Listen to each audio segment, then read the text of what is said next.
So, while changes in social structures and in policies are surely necessary to counteract our social, economic, and political problems, what I would say is that, from a Buddhist point of view, they aren't enough.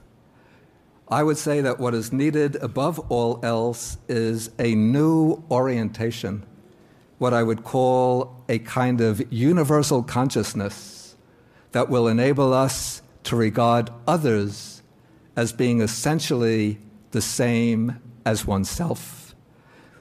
We have to learn to reject the demands of self-interest and acquire this universal perspective from which the welfare of all appears to be just as important as our own good.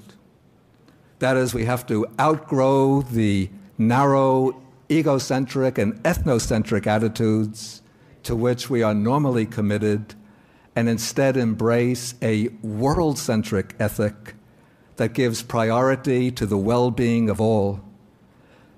Such a world-centric ethic should be molded upon three guidelines.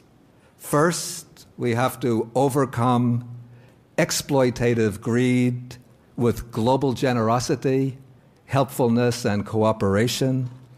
Second, to replace hatred, suspicion, and vengeance with a policy of kindness, tolerance, and forgiveness. And third, we have to recognize that the world is an interconnected whole, such that irresponsible behavior anywhere has potentially harmful consequences everywhere. These guidelines can constitute the nucleus of a global ethic to which all of the world's great spiritual traditions could easily subscribe without requiring any kind of exclusive adherence to Buddhism.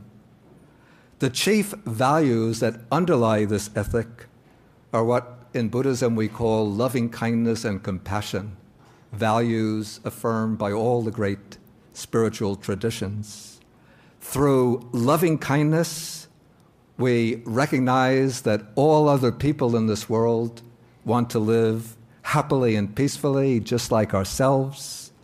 And through compassion, we feel the suffering of others as our own and work to alleviate their suffering.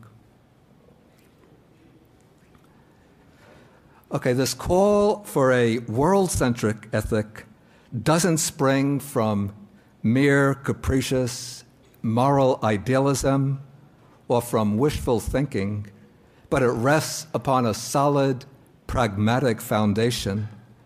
In the long run, to blindly pursue our narrow self-interest is to undermine, to harm our real long-term interest.